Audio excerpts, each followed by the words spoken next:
તો ભાઈ સરસ મજાનું હલર મગફળીના હલરનું કામ શરૂ થઈ ગયું છે. તો પાથરા ફૂંકાઈ ગયા હતા અને આ બાજુ બધા તો ભરે છે અને અહીંયા હાલે છે હલર. અમે તો હલર કહીએ, અમુક પ્રેશર કે મગફળીનું. સરસ મજાનું કામ ચાલુ છે. અને આ જો અમારા મંગુભાઈ આવી રીતે પોટલા બાંધીને લઈ જાય છે અહીંયા.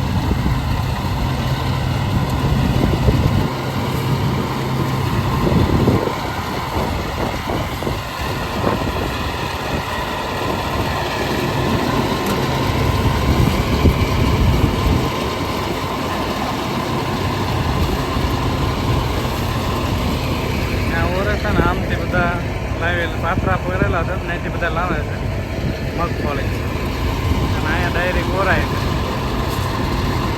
અને અમુક થોડાક આ બાજુ છે.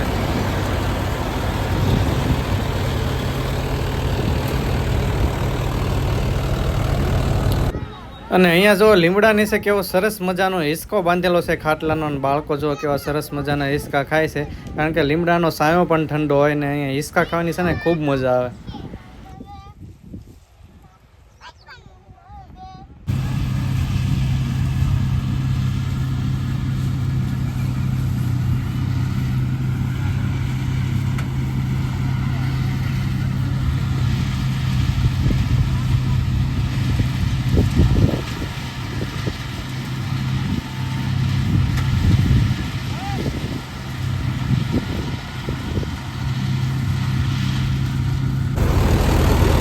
આ બાજુ મગફળી નીકળે છે.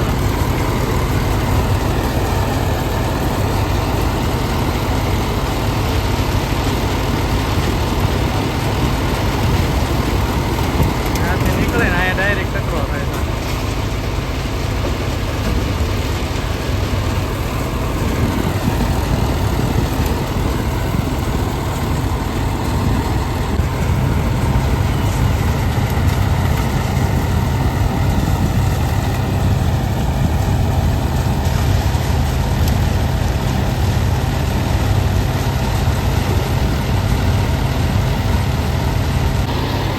તો મગફળીના પાથરા ભેગા કરીને જો અહીંયા હલરમાં ડાયરેક્ટ ઓરી દેશે આવી રીતે.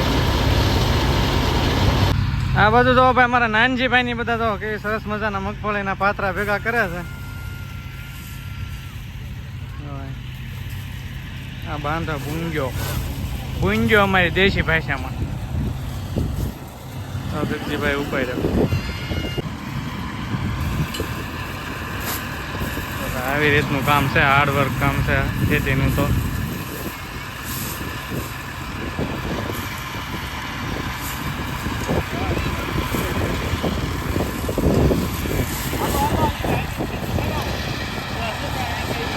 આ બધું તો સરસ મજાના ઓળા પાડીને કમ્પ્લીટ રાખ્યા છે અમારો વનરાજભાઈ. અને એકલા ખાય છે. પણ ત્યાં હલર હાલે સંભળાવવું જોઈએ ને.